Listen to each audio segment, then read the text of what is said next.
You are listening to an entertainment program put together by a company called Financial Ineptitude. Anything said on this show is not an endorsement or professional advice.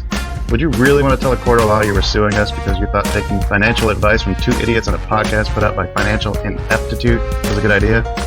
Really? Clown hat smiley face. Well, hello everybody, and welcome back to the China Shop. I am your host, Kyle, and joining me for today's episode is the bold and benevolent Blayne Macauley, host of the Penny Lane podcast. If you'd like to learn more about today's guest, I highly encourage everyone to check it out. You can also follow her on Twitter at penny_lane_BBM. And be sure to reach out with any suggestions, corrections, or questions you might have for future guests. You can do that via email at twobulls@financialineptitude.com. Or you can join our free Discord server where a bunch of amazing people gather to share our struggles and lessons learned with other like-minded market aficionados. We'll have all those links in the episode description so you can peruse them at your convenience. Without any further ado, let's get to know today's guest. And this is one that I've been excited for when you reached out to us, because looking through the journey that it looks like you've been on is very similar to one that I think that I've been on. I think we might have even started at about the same time. I probably should have asked how you're doing first, but yeah. Oh. We'll post. So how are you doing today, Penny? I'm doing well. Blayne. I always want to call you. Everybody calls me Penny, so you just go ahead. I made special notes to not do that, and I just did it already. Completely fine. I didn't really know when I started the podcast that that's what people were going to call me. I was like, it's like it rhyme, Lane rhymes with Blayne. They'll just know me as Blayne. And then as it's gone on, I just went to Vegas with a bunch of traders. Everybody called me Penny. I just answer to it. And I'm like, well, thank God I picked a name that at least is like fun. What if I picked like Holga or something, I don't know.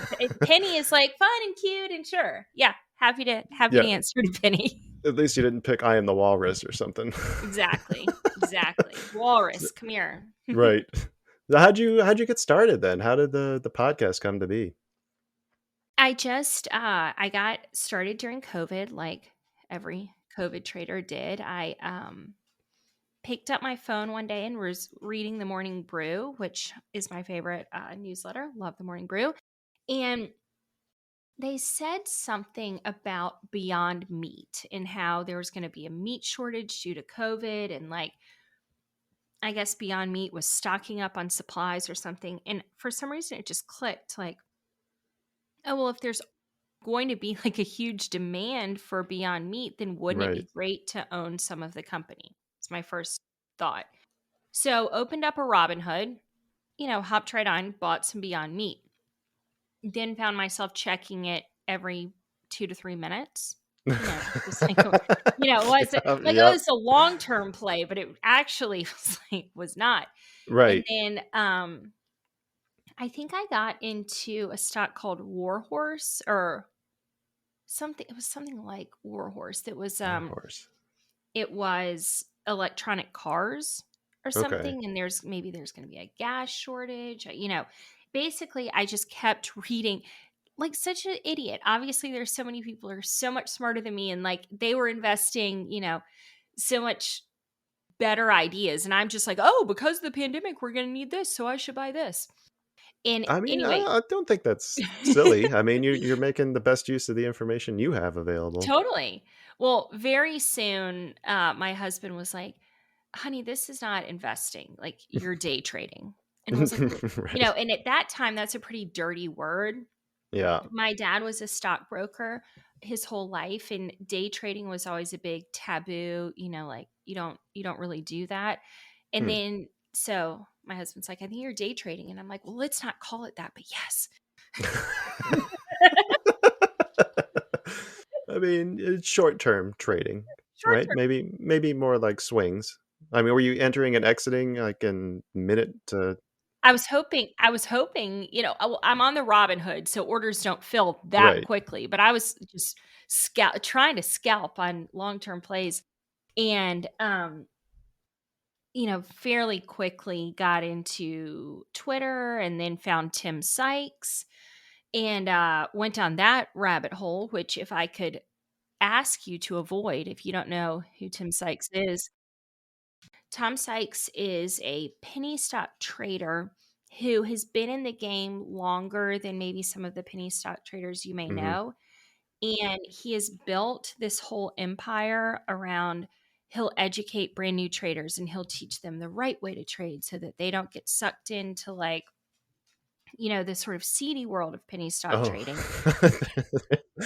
there's a not seedy side of it. Yeah, I know, I know. At the time, I was really into penny stocks because I didn't have a lot of Right. capital and I wanted to trade a lot. Um, so I go to Tim Sykes' website and he's like, "You can apply to be one of my students, and here's all these success stories of my students. So you can apply." And I was like, "Sure, I'll apply. I don't have anything going on. It's COVID." Hmm. I apply and they're like, "For $500, you can go to the front of the What? line. We'll interview you tomorrow." And I'm like, "Well, I've got $500, so I get, I'm ready to get started." So I like go to the front of the line. They call me the next day. They give me this whole interview and they're like, "Are you a hardworking person?" I'm like, "The hardest working." They're like, "Will you be dedicated?" I'm like, "More than anything." Right. Just they're just teeing me up to be like, "I really want to do this." And then at the end, they're like, "I think you have the exact right profile to be a trader.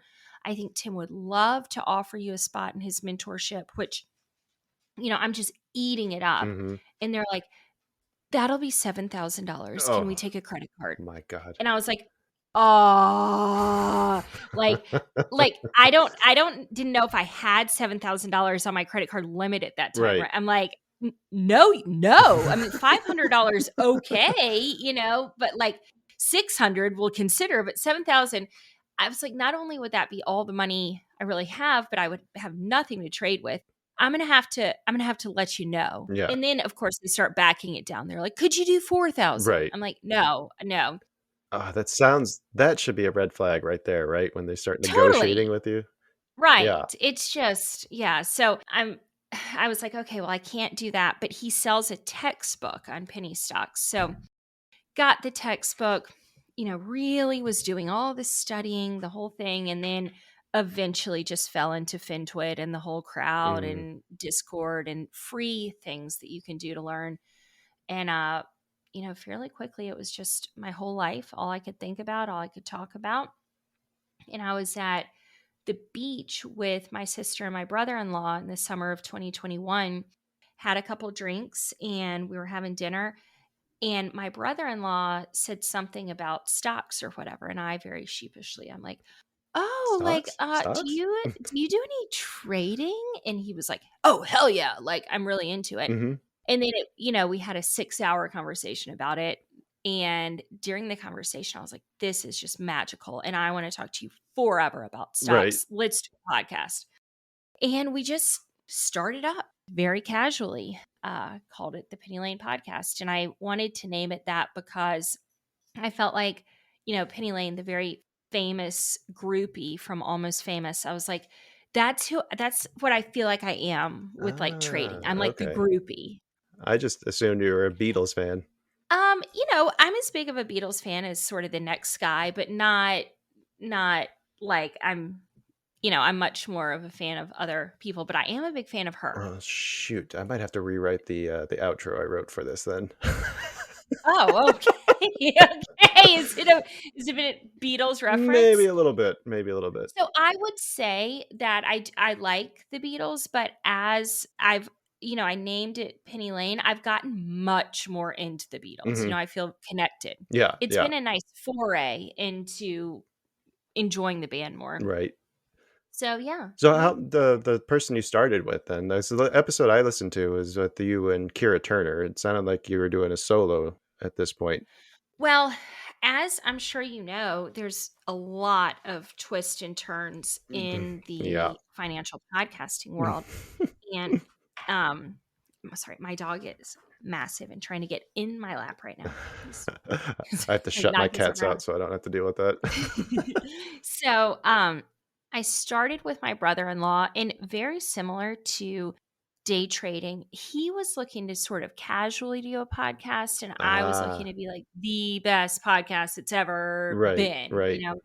And I set us up on a pretty intense interview schedule. We were doing 2 podcasts a week at the beginning. which is Yeah. intense. And they were an hour long, and I just got real obsessed with it. And it became clear very quickly that he has a very demanding job. He could not keep up with the schedule. So Hmm. I would recruit other people who had been on the podcast to come back on and interview new people with me. Right. And then I found a couple of those people who I thought were really, really good. And it became kind of a rotating schedule of co host.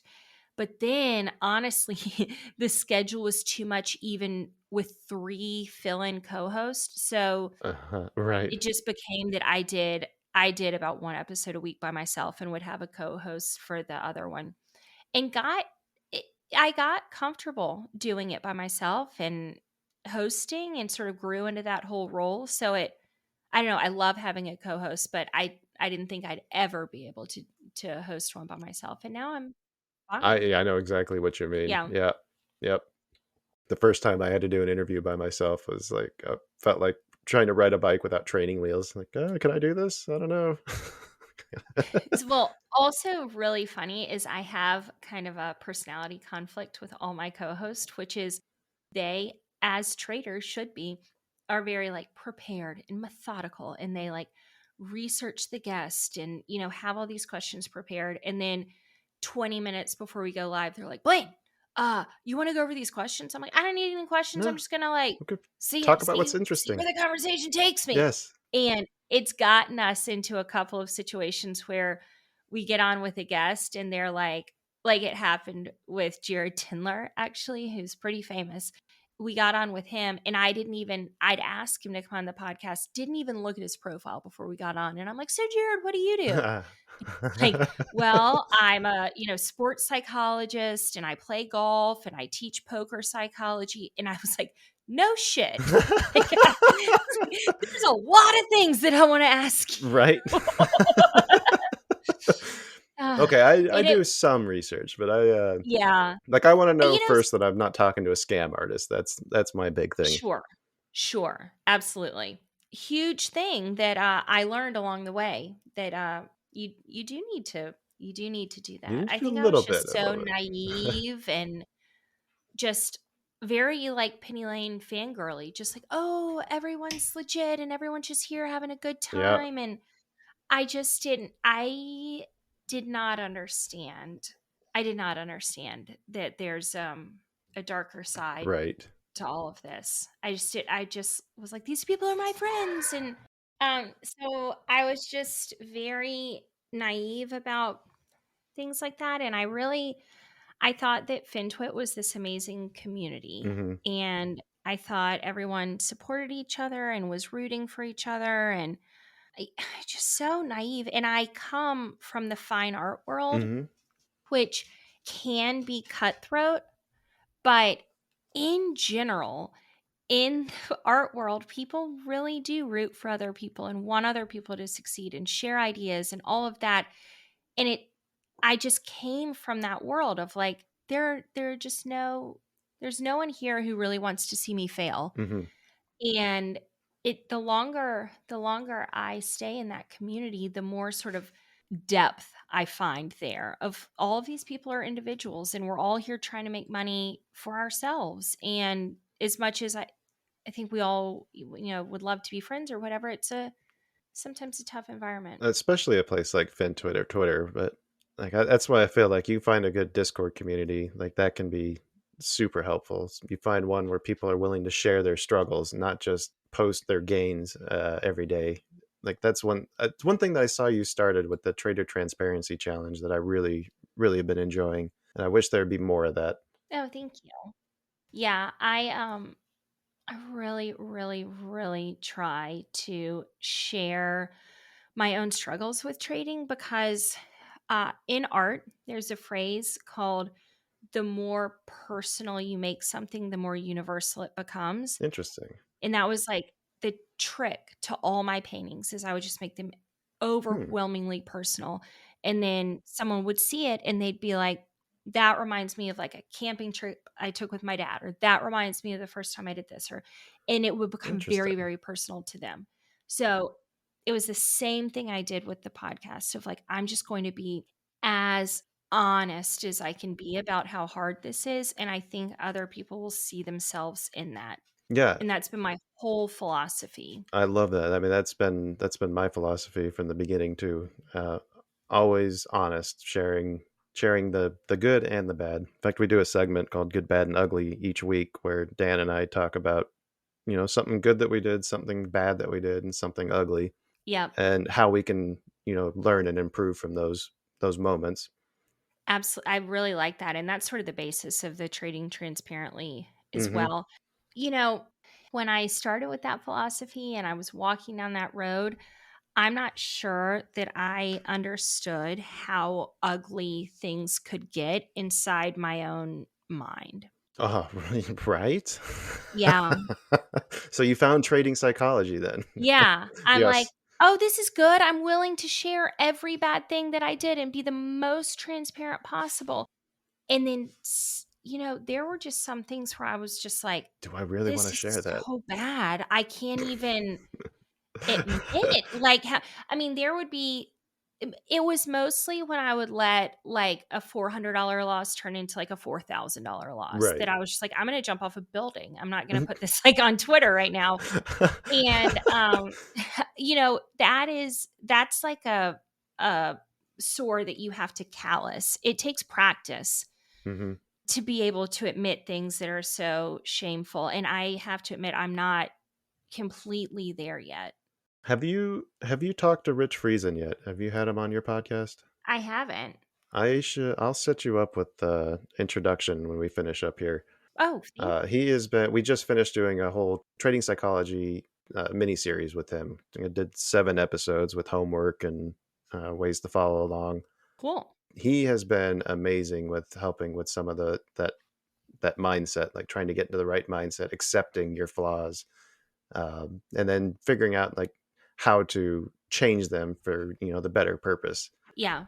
Like, oh, Yeah. I have a fear of loss, so cut my runners too soon. So we accept that, then we look and see what the underlying meaning of that behavior is and how we can meet the underlying intent, but in a more positive way. I love that. I love that. Yeah, I never thought that I'd spend so much time working on myself trying to learn how to trade. And I mean, yeah, truly, truly. can't say I'm there yet, but Yeah. Oh, no, of course. I wrote a blog post the other day, and the basis of it was, can making your bed every day make you a better trader? And it's mhm. that kind of like idiosyncrasies or like, that dribble that you get down to of like, what can I kind of root out or how much can I root out of my life to make just to be more disciplined or Mhm. more committed to this or whatever? And in that way, I'm so glad that I did it because I think I'm such a stronger person than I was when I started.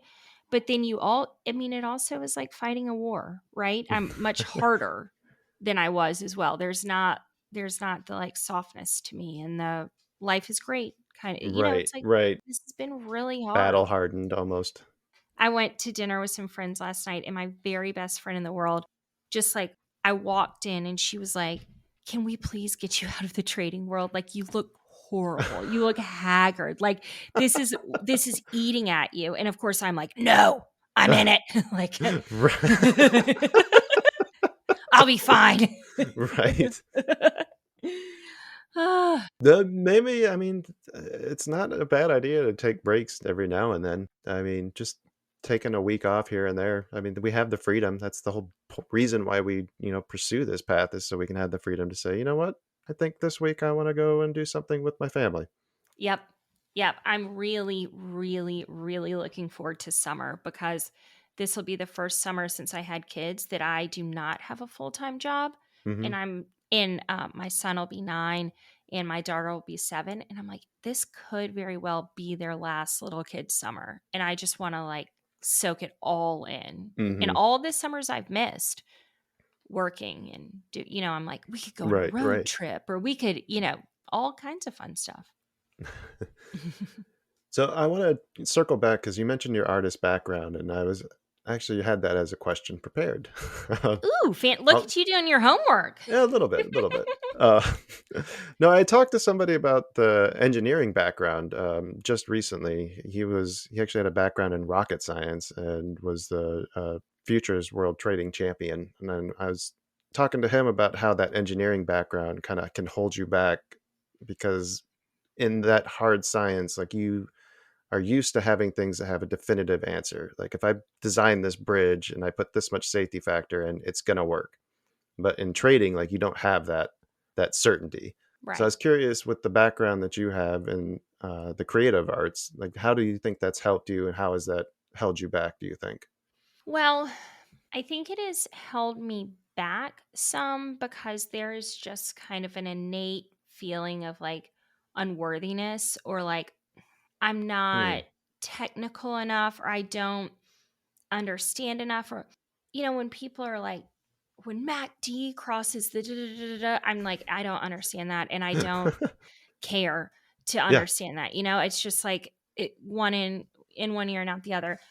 However, I think it has been invaluable in so many like I think it's also my biggest strength because you know, with painting, I'm an abstract painter. So I'm never going to be the most technical painter. I can't paint things that look like a photograph. I can't there's so many things I can't do, but what I can do, I'm very good at.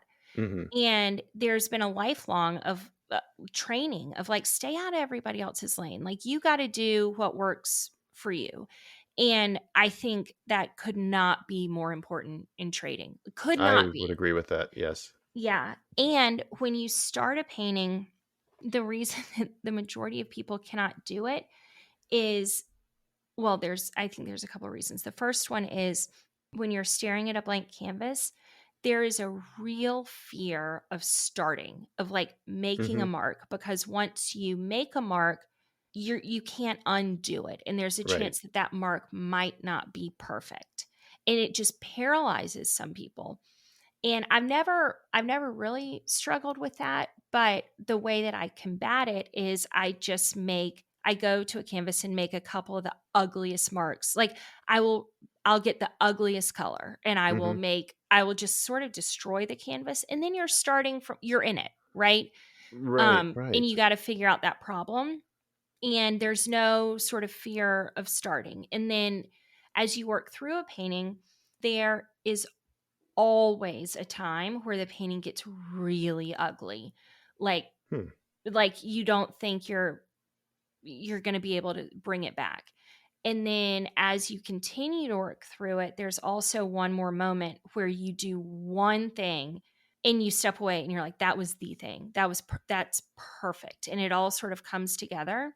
Hmm. And my trading is very much like that as well. I'd say I'm probably less concerned with entries than most people.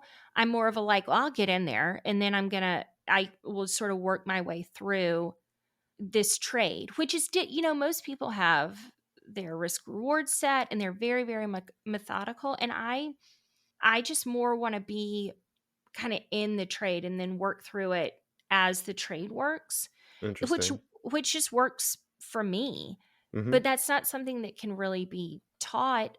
And people all the time, they're like, tell me your process. I'm like, well, you'd have to be in my brain because it's weird in there. Like it's not a process that can be taught, but it is a process that I developed 100% on my own after learning from the best people in the business. And I have a lot of ownership over it. And I feel very confident in it as I feel confident in painting, right? Because it's the exact same thing. You have to take everything you know and develop a process for it. And then just do that process over and over and over and trust that in the end, you will find that one mark that makes the painting perfect. Hmm. And it's never failed to happen to me since I started doing the process. I've been able to complete every single painting because they say, in painting, they always say do it for the process, not the end result. And like you can just take that right out of painting, put it right into Yes. trading, and you're good to go. Yep. Yep. We have a So, lot of discussion on process. yep. It's funny, actually, even what you're saying about like the trouble starting the painting. Like I remember thinking that when we started our podcast, like Oh, for there's sure. there's that desire to make sure everything is perfect, but it's never going to be perfect until you start doing it, because you don't know what's going to work and what doesn't work. You just have to Right. jump in and start. Right. And you could be in a trade that is perfect. You've waited for your A plus setup. You've taken appropriate size. You've got your risk management. You've got all of that. And like a war could be declared. Like once you go in there, it's kind of like all bets are off and you have to figure it out. Now, I'm a massive, massive stop loss user. Yep. Won't trade without them. And I feel that does protect me from myself. But a stop loss is not a perfect way to implement a process. It's like there's still There a has to be human some kind of element. risk control, though. Right. Like that has been the one consistent thing I think you see from all the successful people that you talk to, is they have some way to manage risk, and that is Totally. their main goal, is to manage risk, not profits. Like the profits is a result of managing risk. For sure. For Hmm. sure. And I was just texting with my current or my main and current mentor last night, and I was like, I'm still just struggling a little bit with that. Oh, really? Like which part? Um, I guess it's not risk management. It's Hmm. not, because I'll put the stop in. I respect the stop. That's fine. It's more like revenge trading and Yeah. or being like, well, that was a small loss. I'm just going to get back in. But then I get back in. It happened to me the other day on NVIDIA. I was just so convinced of my trade that I got back in 5 or 6 times for small losses. Well, that 5 or 6 small losses They add is, up. yeah, it's a larger Yeah. loss than I really wanted to take on that originally. And then I do think at the end of the day that the trade went my way. And then you're just like, good, you're staring at a huge loss when the trade, or not huge, but bigger A than you lot. Yeah. wanted when the trade worked. And you're like, did I just risk If you haven't heard by now, Manscaped now sells beard products. That's right, once again revolutionizing men's grooming with the brand new Beard Hedger Pro Kit. From a beard trim to a fresh shave, the technology behind the Beard Hedger Pro Kit allows you to shape your signature beard look. Now you can finally use Manscaped products to make your drapes match your carpet by going to manscaped.com and using code 2bulls for 20% off and free shipping. God damn, I was going to make that joke.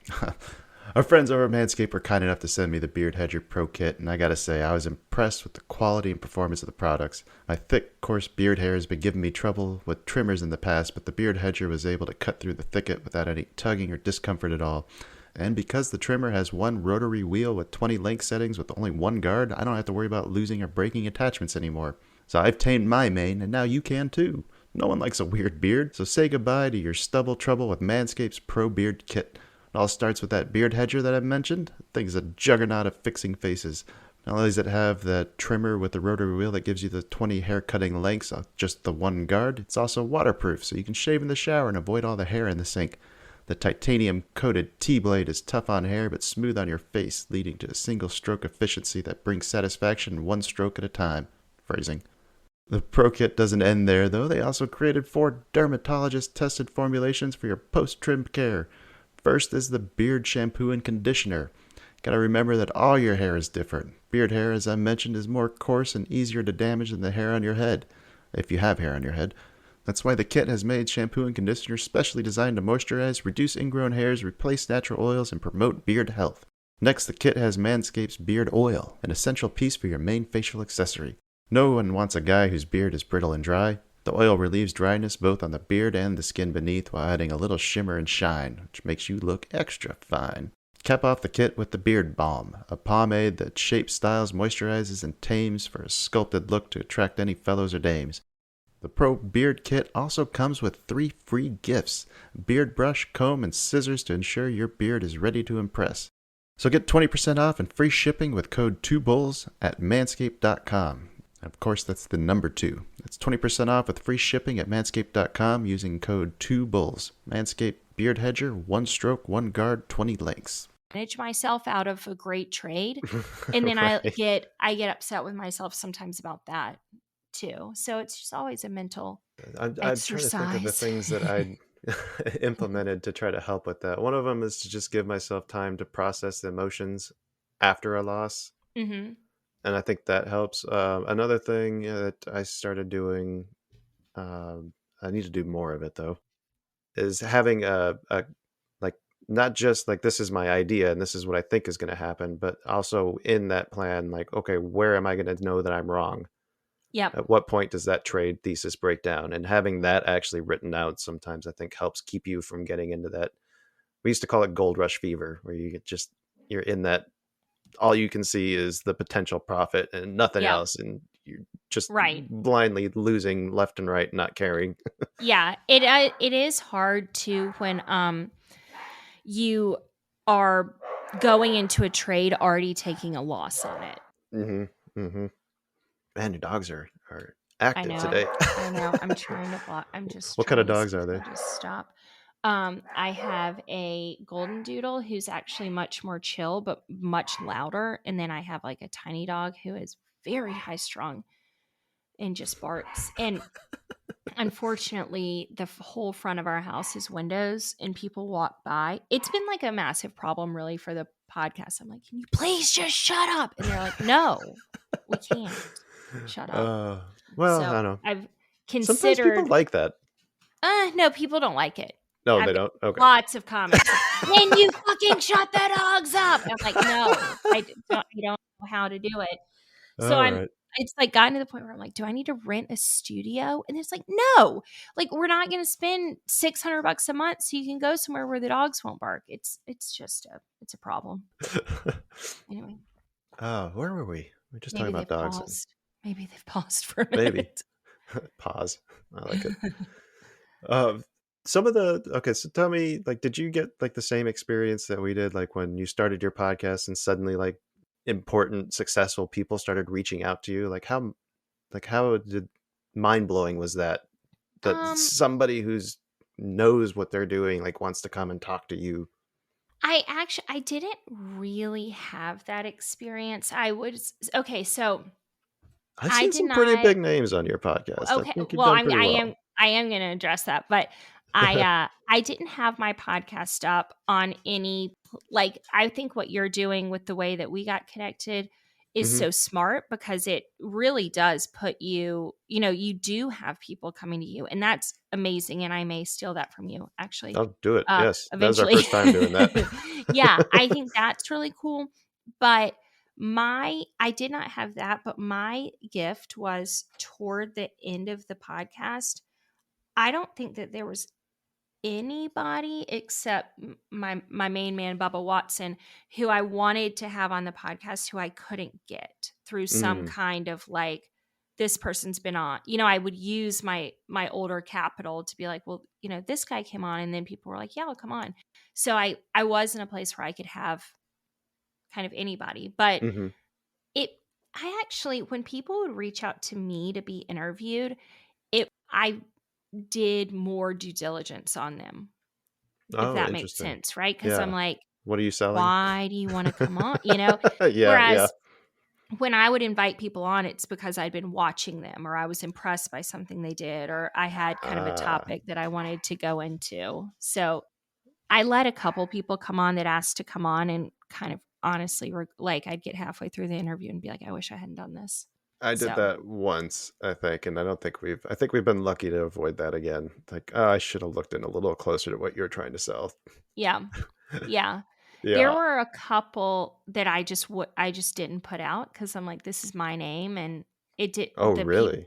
the people Wow. who were on the podcast did not like it. The guest or whatever did not like it, and I'm like, well, at the end of the day, That's like too I bad. have to, yeah, this Yeah. literally has my name on it. So if I think this wasn't good, yeah, but it's funny because some of those people still follow me on Twitter and will like bring it up from time to time, like, "Hey, remember when I came on the podcast and you didn't release Oh, it?" I'm like, "Sure do." still not going to. Great decision. Hopefully, back that bet up Right, because right. glad I didn't do it. That's one of the other things I noticed. I saw that you were the New York Times did a Hmm. feature on you, and were you part of the GameStop documentary? Yes. How did that happen? Like, how did you get involved in that? So, the producer, So it's a new documentary that was just released at South by Southwest. It's not on any streaming platforms yet, but should be in the next Okay. month or so. So it might not be the GameStop. Not the one Um, that's on Netflix, right. which But good this because I one, wasn't that impressed with that one. yeah, this is not that one. This is it's a documentary by documentarian Ondi Timoner, who is, she's won all kind of awards. She's a very, very, very good Hmm. documentary filmmaker. And she has produced a number of films about the way that humans interact with technology, and that the GameStop thing really interested her. So Mm-hmm. my ex-boyfriend from high school, who I'm still great friends with, I've known him since I was 13 years old, is a documentary filmmaker Mm-hmm. and teamed up with her on this as the producer. And we were home during COVID, and I was driving over to my mom's house, and his parents live in my mom's neighborhood, and he was just running down the street, and I, pulled over. I'm like, "Hey, what's up, stranger?" We started talking, and I was like, "I've actually gotten kind of into day trading." And he was like, "Oh God, like tell me more about that." So I was like, "Well, Right. I've got this podcast, and I do it all the time." And he was like, "I'm making a documentary about that, and I'd like to just sort of sit down with you and hear what you have to say." And then to hear him tell the story is he was initially just using me for my connections through the Uh-huh. podcast, and I introduced him to a ton of people.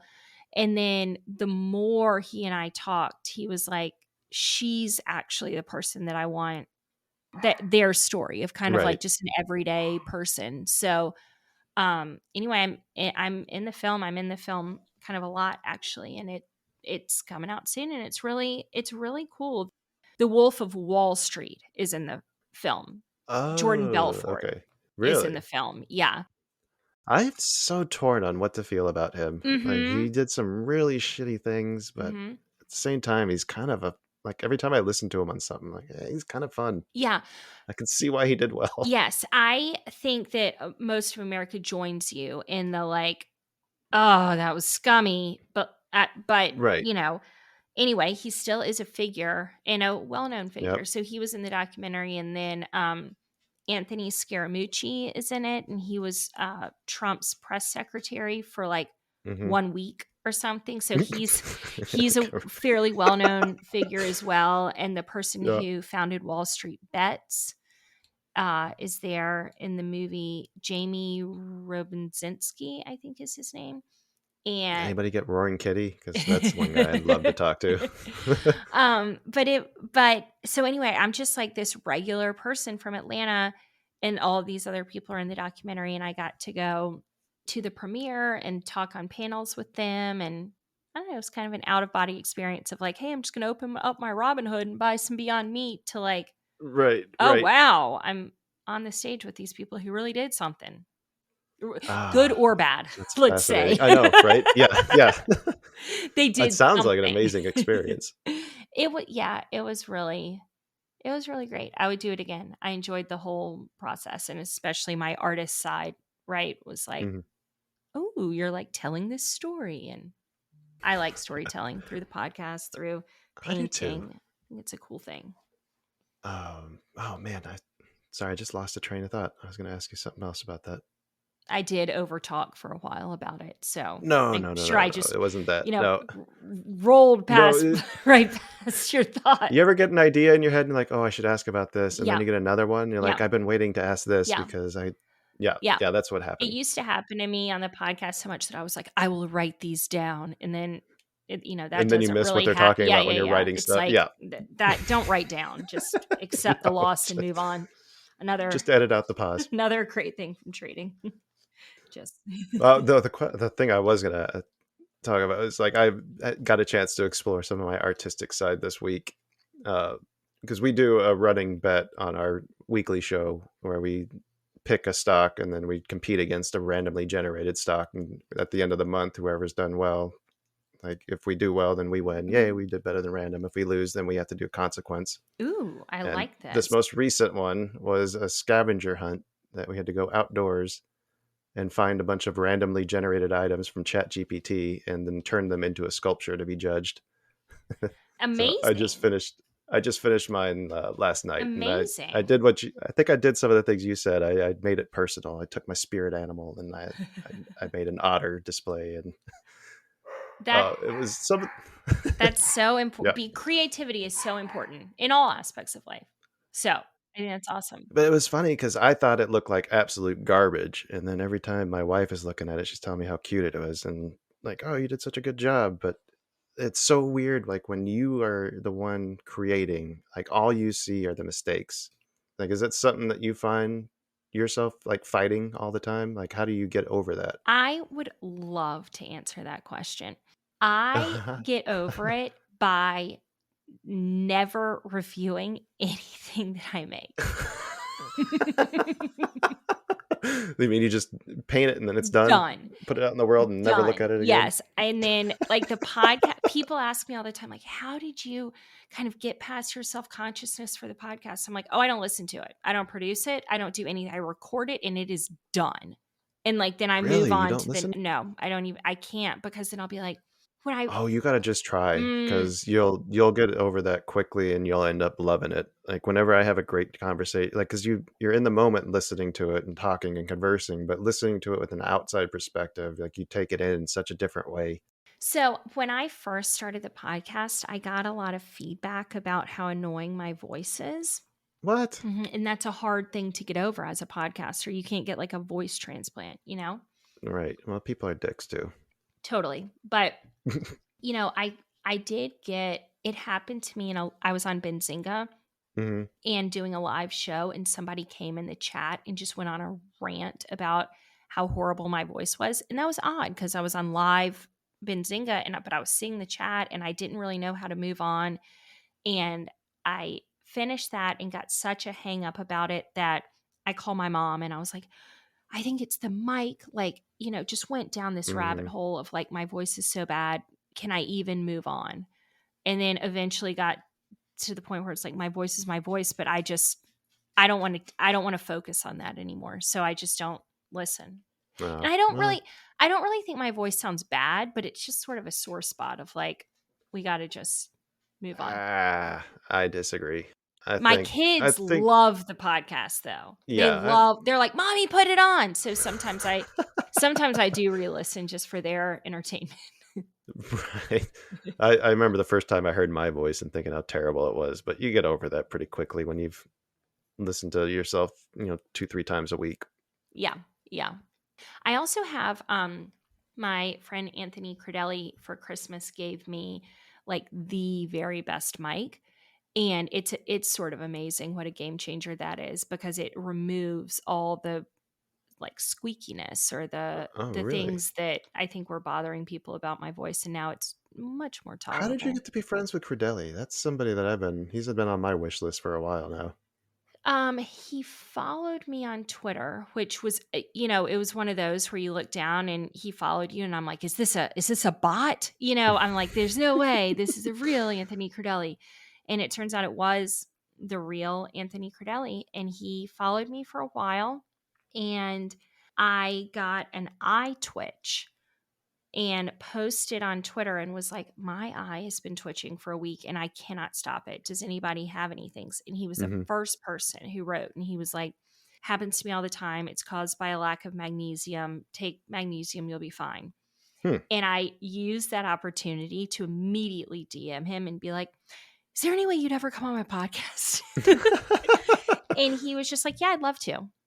All right, so So, just take and my then shot. All right. yeah, yeah, I'm a big on shoot your shot. What's the worst they can do? Say no, Yeah. right? Yeah. Like um, so he came on and he had a heart attack when he was younger, and I have a lot of heart problems, which is a pretty big vein through my podcast is me sort of discussing these heart issues that I have. Hmm. But he and I spent the whole episode talking about like stress and the heart and trading and how to mitigate all of that. And then by the end, I was just like, we really got along well there. Yeah. And then we just became friends, which does happen. I love the friends that you make through the podcast. Like I feel like I've met so many amazing people that I would never have been exposed to or had the opportunity to talk to if it wasn't for the podcast. Also, in society today, when I am with my friends or my family, I'm talking to them, but I'm so addicted to my phone that it's like, yeah, I'm listening to you, but I'm also gonna, like, I got a Twitter alert. I'm gonna, I'm Ah, always distracted. And with the podcast, it's the most focused I ever am on having a conversation. And somehow those conversations just seep like more deeply into my consciousness because I'm not distracted. I'm just listening to everything you're saying, right? So that we can have this conversation. right. It's so hard to listen to a conversation Yep. like out in the real with all those distractions, like you mentioned. Like, because Yep. when I'm doing an interview, I have to listen to what they're saying so I can ask follow-up questions. So Right. I can't be And distracted. you're in my ear. Like I Yeah. have on my noise canceling headphones. So it's like I have to do this and I can't look at my phone Hmm. or I might miss what you say, or you're fully plugged in, literally plugged into the computer talking to you, and I just feel like I'm more honest, I'm more connected, I'm more engaged than I really ever am. I'm sorry. I kind of spaced out. Can you say that last part again? Look at you making a little joke on your toes there. That was I can't help good. myself sometimes. Oh, okay. So we never really talked much about the trading itself then. You talked a little bit about kind of like how you trade. Mhm. So we never like, do you trade options? You trade equities, futures, forex? I trade options and wish I didn't. Have you considered any of the other alternatives? I am thinking about moving to futures because since I met Anthony, my whole crew now is futures traders, Hmm. and my main mentor is Pax, Oh, who PAX. I Okay. love. Yeah. Yeah. And Pax, of course, trades futures, and I trade with him. And I have to do this very convoluted, like, take the levels on NQ, translate them to QQQ, but then there's differences sort of in the way that NQ trades to it's I have to put everything he says through all of these filters, and there's like theta decay and all of these other sort of things that I'm dealing with, and I'm like, I think I'm just setting myself up for failure by I mean, not that I'm failing, like Hmm. the options trading's going fairly well, but it's like, why are you doing this to yourself when you could I it's like riding a bike on sand versus on pavement. Right. And I think I think I'm gonna switch to futures. I'm just scared about um losing a lot of money. Like, because it's so scary. That's the thing is it's so leveraged that like the amount Yes. that you need to be able to trade like one micro, and you can start with micros instead of minis, where like a point on ES is $5 instead of 50. So you only need like $400 worth of margin to be able to trade one contract. So Yeah. you can do it for a very minimal amount. You can lose it very quickly if you don't have good risk controls. Mhm. But I mean, there's other Mhm. options that you can go with like a funded account just to like Apex does their flash sales. Yes. They're stuck with some of their rules, but I have I paid for an Apex account for mhm. like $100,000 Apex account, and then just got some feedback about funded accounts that made me be like, do I really want to do this? And I'm still struggling. I have not made a decision, but I've not gone ahead and started. Yeah, there's there's a lot of different options and some of them are better than others. Like I prefer the ones that don't have a trailing drawdown where Yes. like any open profit counts against you. Like to me that's ridiculous.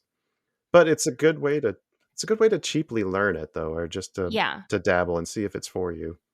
I really I'm I think that I'm for funded accounts, but I just want to find one that aligns sort of with my own principles. I just have to find the right one. And Right. I'm not saying Apex isn't that one. I just haven't like looked into it enough to know. Well, it sounds like you got a good group of futures people. What you do is find the people who are selling courses and get them on so that way you can try to get free access to them.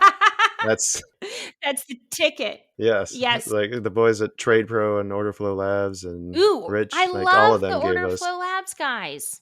Yeah. Yeah. Oh, I can set you up with them if you want Well, I to. know them, like Do you want an Job and introduction? Yeah. yeah, Okay. yeah, yeah, and Leo. Yep. Yeah, I know them through Place Your Trades, which is Anthony's network. Oh, okay. Yeah. Yeah, that's right. Because they were doing that fairly regularly for a bit there last year, weren't they? And I had a show on there as well. So, Oh, you yeah, did? I got to know them through that. Nice. Man, feeling a little left out. You should DM Anthony. Yeah, I will shoot my shot. Yeah, you should. You should. He's Mhm. great. He's great. All right. Well, we've got a few minutes left before we wrap up here. Is there any other topics or things that we should touch on? Any questions you want to ask? No, I would say that sort of in the pipeline, I am.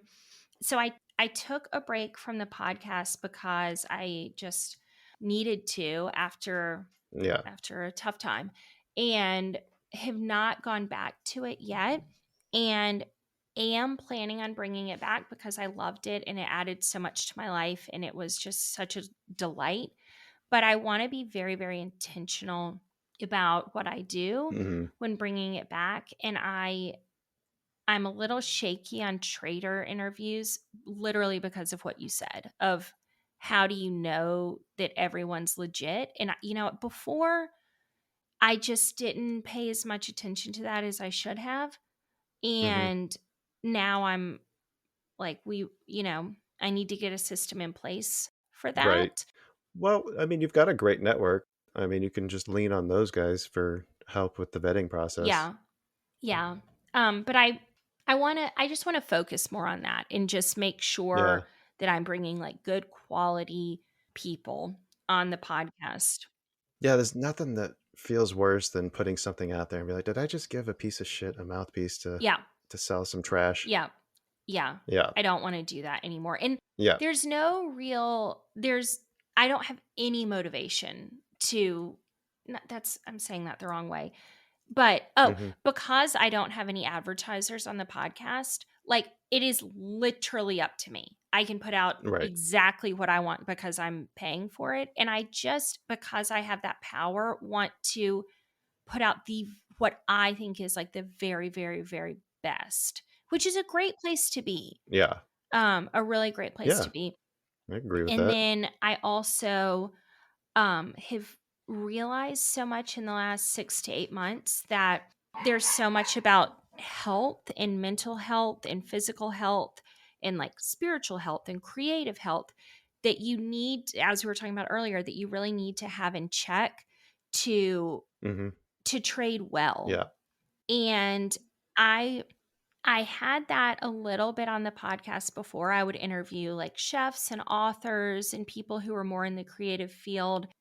But I want to do that in an intentional way of like, we are all so much more than traders. So, like, Right. what do you do to kind of fill your bucket outside of trading? Do you like cooking? Do you like playing sports? Do you like going to sports? And just, I would like that to round out the whole thing and it not to just be how'd you get started trading? What's your process? Right. Like, you Right. know what I mean? Yeah. Because I think I was overly focused on that before. So, what I think initially me taking a break on the podcast was I was really down about and just felt terrible about it. I'm now kind of like it's been long enough that when we go back, let's go back with full intention and full, we have experience. We have tons of Right. experience now. So, it's like we know better. Yeah. We know what to do now. No, I love that. I'm looking forward to it. Do you have a timeline on that? Um, so no, I keep thinking that I'll do it in the next, I'm like next week I'm going to put out an episode and it's no big deal for me to put out an episode. I could really start at any time. And then I'm like, I just want to take my time a little more. Right. There will be a day that I wake up and I'm like, today's the day. But until that happens, I don't want to force it. Yeah. No, I So, feel that. All right. Well, yeah. tell people to follow you on Twitter so that way they'll know when it is coming back. Yes, please. All right. Well, I think it'd be about time to wrap this up. All right. Well, I would like to thank everyone who's listening for putting up. If you hear any dog barking that slips in there, that's my fault, and I'm sorry about that. But We cut as much as we could, but they were very persistent. very persistent. So please forgive me for the dogs. Most of our audience is pretty kind. I think you'll be all right. All right. All right, folks. Well, thank you for having me. I appreciate it. Oh, well, thank you so much for reaching out to us. I'm glad we were able to put this together, and hopefully we can do some more collaborations in the future. Oh, I'd love that. Me too. But that is going to take us to the end of the episode today. So, as Blayne said, I'd like to thank everybody who stuck around to the end, and to Blayne for opening up and sharing with us. If you'd like to know more, make sure you check out that Penny Lane podcast and follow her on Twitter. We'll have those links in the episode description. Check us out at twobullsinachinashop.com. Be back in your ears soon with another exciting episode. But until then, it's been a hard day's night, but you can help by coming together and sharing every little thing we do. The end. Very nice. P.S. I love you. Very nice.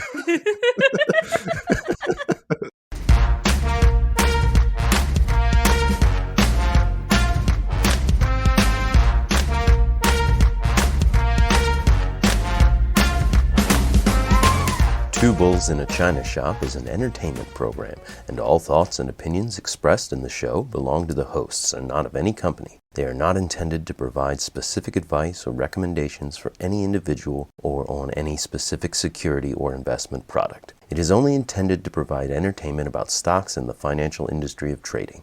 If you make trades based on what you hear in this show, you assume all risks for those trades. Oh, wow. You really did have that all planned, and I like it. Did you catch them all? How many did you catch? Yeah. Let's see. Hard day's night, help, come together, sharing every little thing we do. The end. Yeah. Yeah. I couldn't find one that That said was share. amazing. Yeah, That was amazing. I spent way too much time looking at the Beatles charts to see what songs they did.